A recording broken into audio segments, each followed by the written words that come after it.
the company, of course, changed massively, but also the industry, also even our business model. We were much less ambitious when we started. We were very happy when we signed our first few deals.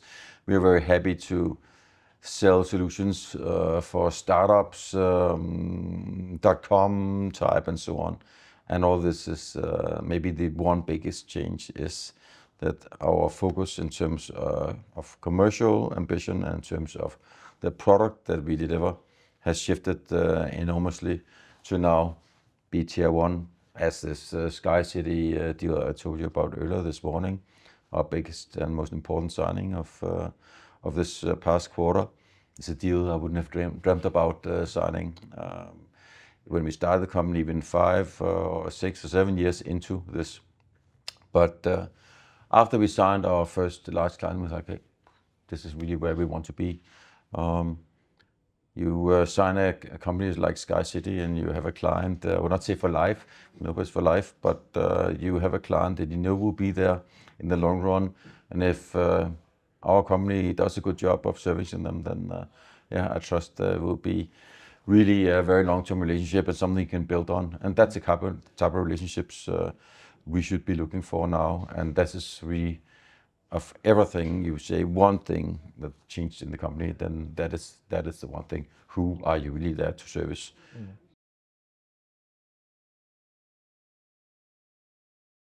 Yeah, that's a good question. Yeah, of course, it's very different challenges. The one thing where we now don't have so many worries, that's on money, and that is something you shouldn't take for granted. Even the most mature company can have that change for you, but right now we have that luxury. So yes, the company is very different, but we still try to be,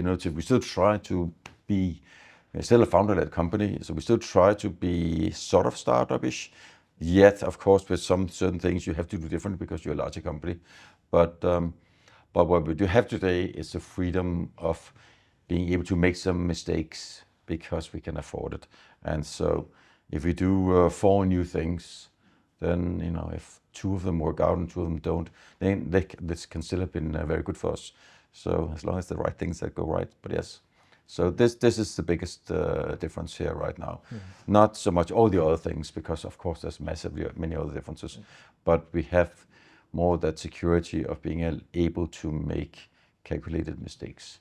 When you start, you sort of have to get it right, because if you don't get it right, then you're out of money and that's it. We were not funded by anyone. We had a certain amount of money that my co-founder and myself, we brought into this. But once that was gone, it was gone. So yeah, that's the biggest difference. Yeah, hopefully not too much.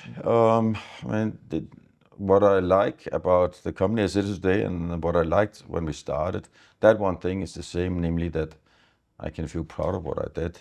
If we're doing something, then ideally it's something that you can stand up for and say, we did this, and maybe nobody else likes it, but we do, and my mom as well. That it's good that we have some things that we say, you care about what you're doing, and you might make mistakes. We made a horse racing product, I told you about it earlier.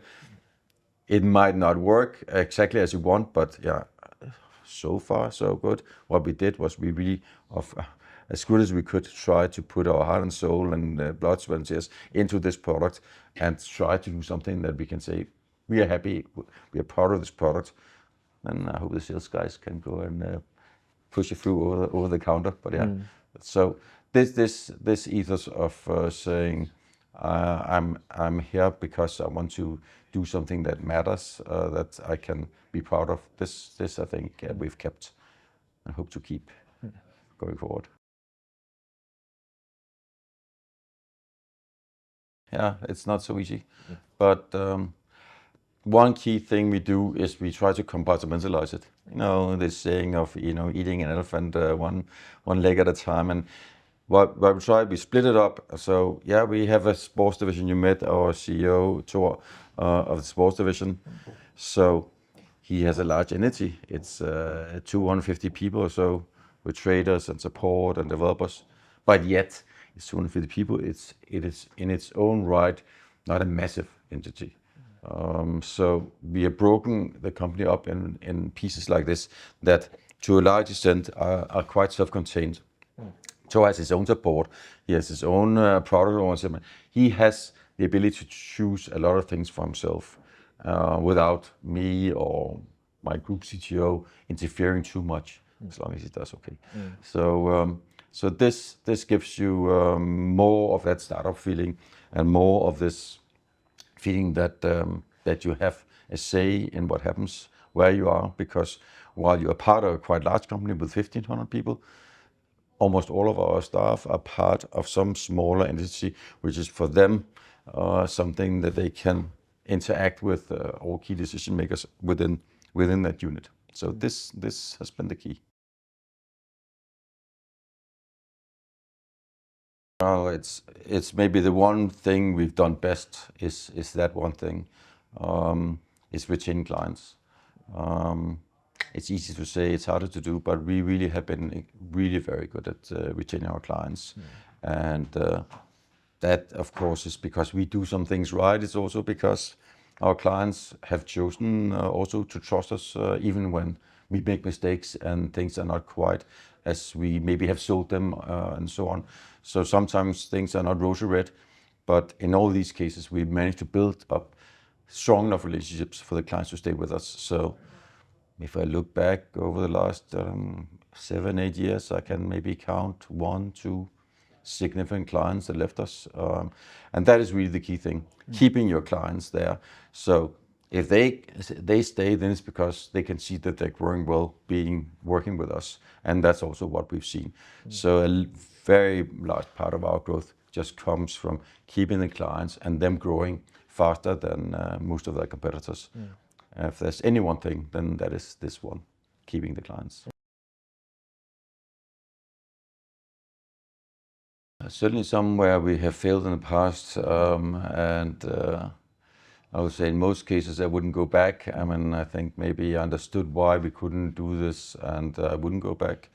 But yeah, we have 3-4 new things brewing. Then hopefully all 3-4 will be products when I meet you next time, and something where we are announcing and then we've signed a client and so on. But yeah, right now these projects are then just simmering. They have a team, and we'll see how it goes. And we, in each case, of course, have a plan for how this could be brought to market. It would be with an existing client maybe that would have an interest in this. It could be a new market area where we believe this can help us, whether it's in geography or maybe a new vertical that we would be entering. So yeah, more to come, and some failures for sure along with them. If I look from commercial side, then I hope that this will be the best year ever. I'm optimistic that this will be the case in terms of signing important clients. Sky City certainly was a great way to start the year, but I hope maybe like 4 or 5 similar really important signings. We've had years where we had 0, 1, 2. I'm hoping that this will be a year where I can show a level up in terms of what I'm signing of tier ones. This really is what put the foundation for 2026, 27. That's the signings we do this year. So yeah, that is my ambition. In terms of the financials, I mean, we're on a good path. I'm confident that we will deliver great results this year, but will we also deliver the deals that will make next year good? This is really the key for us. Can we do this, then I'll be a very happy man.